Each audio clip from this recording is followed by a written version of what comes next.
Bom, e o Internacional que nesta manhã fechou a contratação do volante Fernando, que estava no Vila Nova, e foi uma negociação bem estranha. Eu quero te trazer mais detalhes no vídeo de hoje do que eu escutei do staff do jogador, dos motivos que levaram o Fernando vir ao Internacional e quando que ele chega a Porto Alegre, porque eu já tenho a data para te trazer.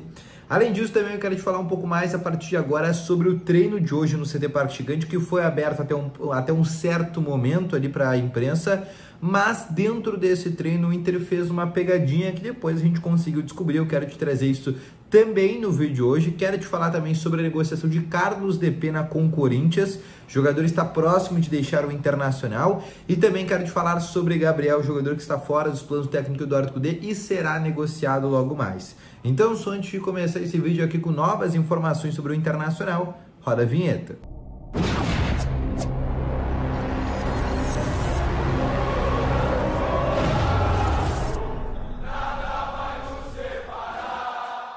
Muito boa tarde, colorados, começando aqui com novas informações sobre o Internacional. E só antes de começar com esse vídeo, não esquece de deixar o teu gostei, de se inscrever no canal e ativar também aqui o sininho de notificações, que é muito importante, tá bom? Começando aqui com as principais informações do Internacional aqui desta quarta-feira, o Inter que treinou no CT Parque Gigante, foi uma atividade aberta para a imprensa, pelo menos ali até os primeiros 15 minutos que a gente teve, e depois o treino foi fechado. Até o momento que a imprensa conseguiu acompanhar, Gabriel Mercado e Sérgio Rocher não participavam da atividade. Porém, depois que foi fechado o treino, a gente ficou obviamente sem informações. Mas agora à tarde, o jornalista Lucas Colar trouxe informação que o Rocher participou da atividade depois que a imprensa se retirou. O Rocher já tinha treinado na segunda-feira antes da reapresentação do Internacional. Ontem, na terça-feira, foi o mesmo caso. Ele não treinou enquanto esteve o treino aberto para a imprensa. Depois a gente não sabe se ele acabou fazendo algum tipo de atividade, mas é um jogador que está sendo preparado sim para o Clássico Grenal. Qual que é a tendência hoje? A tendência segue do Rocher fora do Grenal, mas ainda existe a possibilidade do goleiro uruguaio estar à disposição do técnico Eduardo Cudê. Outra situação importante é sobre Maurício, né, que, como eu te falei, tinha aquele desgaste físico, né, de ter voltado à seleção brasileira, ter feito uma pré-temporada não tão interessante, mas é um jogador que no dia de hoje também treinou como titular, na vaga do Lucas Alário. E aí colocaria, por exemplo, Alan Patrick na frente junto com o Ener Valencia e seria basicamente o mesmo time que terminou o ano passado, com a substituição da saída do Johnny, que foi para o Real Betis, com a entrada do Bruno Henrique e o Arangues fazendo ali uma espécie de um camisa 5. Então a tendência de escalação hoje para o Grenal, se eu fosse te falar qual que é a tendência, é uma escalação com o Antony no gol, na lateral direita Fabrício Bustos, Vitão, Mercado e René, Arangues, Bruno Henrique, Maurício, Wanderson, na frente Alan Patrick e Ener Valencia. Essa é a tendência de escalação que o técnico Eduardo Cudê estar pensando. Ainda tem mais atividades, ainda tem mais 3 treinos até o jogo de domingo, tá? O Inter ainda treina na quinta-feira, na sexta e no sábado pela manhã.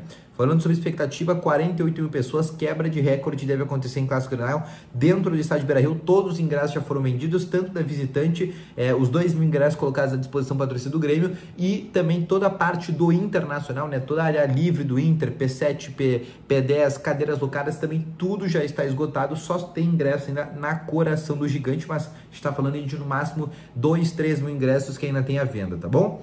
Outra situação também que eu quero te trazer nesse momento, eu quero te falar sobre a situação a partir de agora da chegada de Fernando Regis, que é um nome que a gente já sabia que desde janeiro o Inter tentava, o Inter ficou muito próximo de contratar o Fernando, mas eu não vou falar que os problemas pessoais que o Fernando teve, até porque foi algo bem complicado dentro ali da família dele, mas ele acabou desistindo de vir para o Internacional ali no mês de janeiro e optou em ir para o Vila Nova num contrato de 6 meses, onde ele ganharia 50 mil reais por mês para ficar próximo da família e resolver todos os problemas pessoais dele. Eu conversei com alguns setoristas lá de Goiânia e ele me disse que o Fernando teve alguns atritos com a direção do Vila Nova. A direção do Vila Nova, especialmente o presidente do Vila Nova, se metia muito nas escalações junto com o treinador do Vila Nova e isso estava chateando o Fernando. Além disso, o Fernando estava sendo colocado para jogar como um camisa 10. Como ele é o cara com mais qualidade, é um baita no jogador, né? Ninguém discute a qualidade do Fernando, foi campeão de uma Europa League há 7 meses atrás, atuando durante os 90 minutos contra a equipe da Roma. É um cara que sobrou, é um dos maiores jogadores da história do Sevilha, se não o maior jogador da história do Sevilha, são 3 títulos de Europa League por lá. Mas ele estava sendo colocado numa posição que ele não gostava de jogar, que era uma posição, por exemplo, do Alan Patrick. E o Fernando não tem nada desse tipo de característica. E além disso, aconteceu outros problemas internos por lá. O Inter sempre cogitou essa possibilidade de tê-lo, Fernando. E depois dessas últimas semanas, com a negociação e o imbróglio na situação por parte do Thiago Maia, todo mundo sabia que o Thiago Maia ainda estava nessa novela, o Inter quer o Thiago Maia, uma obsessão do técnico Eduardo Cudê, mas sabia que o Inter tinha chegado no limite ali de financeiro e tinha aquele entrave que todo mundo sabia com a equipe do Lille da França. E na sexta-feira apareceu a possibilidade do Fernando, dele rescindir o seu contrato com o Vila Nova. A multa rescisória do Fernando com o Vila Nova é de R$600 mil. A gente tem duas versões sobre isso, tá? A primeira versão da diretoria do Vila Nova é que o Inter vai pagar esses R$600 mil. E esse valor vai ser pago em duas vezes, 300 mil nesse ano e 300 mil ano que vem. Né? Ou seja, o Inter está parcelando R$600 mil da compra do Fernando, né, da rescisão de contrato que ele faria com a equipe do Vila Nova. Mas, segundo a direção do Internacional, o Inter não vai pagar nenhum centavo para ter o Fernando, e quem vai pagar esses R$600 mil, quem vai entrar em um acordo para ter para o Fernando conseguir rescindir o contrato dele lá com a equipe goiana, vai ser o próprio Fernando e o staff do jogador, tá bom? Então a gente tem essas duas versões também sobre isso. Mas enfim, o que eu tenho para trazer para ti? O Fernando está fechando com o Inter contrato de 2 anos até final de 2026. O Fernando, que hoje tem 35 anos, já te falei, um cara que já estava cotado para vir para o Inter no começo do ano, quando ele saiu da equipe do Sevilha, e aí, como eu te falei, aconteceu todos aqueles problemas pessoais com ele, mas agora tem um jogador que está vindo para Porto Alegre. Eu conversei com o empresário dele, ele me disse que ele chega amanhã em Porto Alegre, né? Amanhã na quinta-feira, não me disse o horário até o momento que eu tô gravando esse vídeo, mas ele chega amanhã em Porto Alegre, vai realizar exames médicos e assinar um contrato com o Inter. Ele tá fora do gauchão, né? As inscrições do gauchão já foram encerradas, então ele não pode atuar. E o que ele pode atuar seria no meio da outra semana pela Copa do Brasil no jogo contra o Asa. Mas o Inter não vai colocar o Fernando porque ele vai ter que fazer uma pré-temporada. O Fernando também pediu uns dias, né, para se adaptar em Porto Alegre, para ter toda essa mudança para Porto Alegre com a esposa dele. Então ele vai ficar fora do Inter aí de cerca de 7 a 10 dias também, tá? Mas enfim, o Inter tá contratando o Fernando, jogador de 35 anos, contrato de 2 anos, estava no Vila Nova, atuou 6 jogos pelo Vila Nova não perdeu nesse ano. Nos 6 jogos que o Fernando atuou, venceu 5 e empatou apenas 1, mas como eu te falei, estava jogando uma função um pouco mais deslocada que não era dele, mas mesmo assim conseguiu fazer todos os resultados lá na equipe colorada, tá bom? Outra coisa também que eu quero te falar é sobre Depena, tá? Que tem negociações com a equipe do Corinthians. Informação do Luiz César Melo é que a negociação, inclusive, já está avançada. O Corinthians fez uma proposta de compra para o Internacional. O Inter quer se desfazer de Depena, não é um jogador assim, ó, extremamente negociável, que nem era, por exemplo, o caso do Pedro Henrique, mas é um jogador que é estrangeiro. O Inter quer liberar a vaga de estrangeiro. Hoje o Inter tem 8 estrangeiros no plantel. Com a chegada do Borrell, o Inter vai ter 9. Então o Inter quer se desfazer de estrangeiros e o Depena seria o primeiro dessa lista, porque é o primeiro nome que tem aí um certo maior interesse, né? O Gumalo também pode sair do Inter na metade do ano com o contrato terminando também. Mas enfim, o Depena tem 2 propostas, uma do Vasco e uma do Corinthians. A do Vasco não agradou tanto o Inter. O Inter entende que os valores que o Vasco fez para o Depena não são tão interessantes. Uma proposta também envolveria empréstimo. O Corinthians já está querendo comprar em definitivo, só que o Corinthians tem aquele problema. O Corinthians está com essa fama de mal pagador.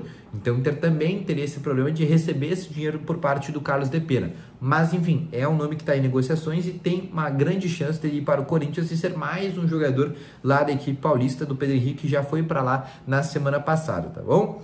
Outra situação que eu quero te falar também é sobre Gabriel, que está deixando o Internacional. Todo mundo sabe, com a chegada do Bruno Gomes, com a chegada agora do Fernando, com ainda a possibilidade de chegar o Thiago Maia, sim, porque ainda não está descartado o Thiago Maia. O Inter não descarta 100% ainda contratar esse jogador.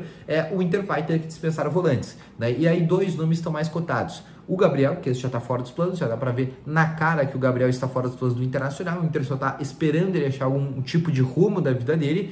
E o segundo é o Matheus Dias, que deve ser emprestado. Existe a possibilidade de ele ser emprestado, inclusive, para a equipe do Fortaleza, mas ele pode parar em um outro clube. Além disso, o próprio Gustavo Campanharo também é um jogador que deve deixar o Internacional, tá bom? Mas enfim, esse foi o vídeo, espero que tenham gostado. Deixa o teu gostei, se inscreve no canal, ativa o sininho de notificações. Volto logo mais com as informações. Um abraço, valeu, falou e foi!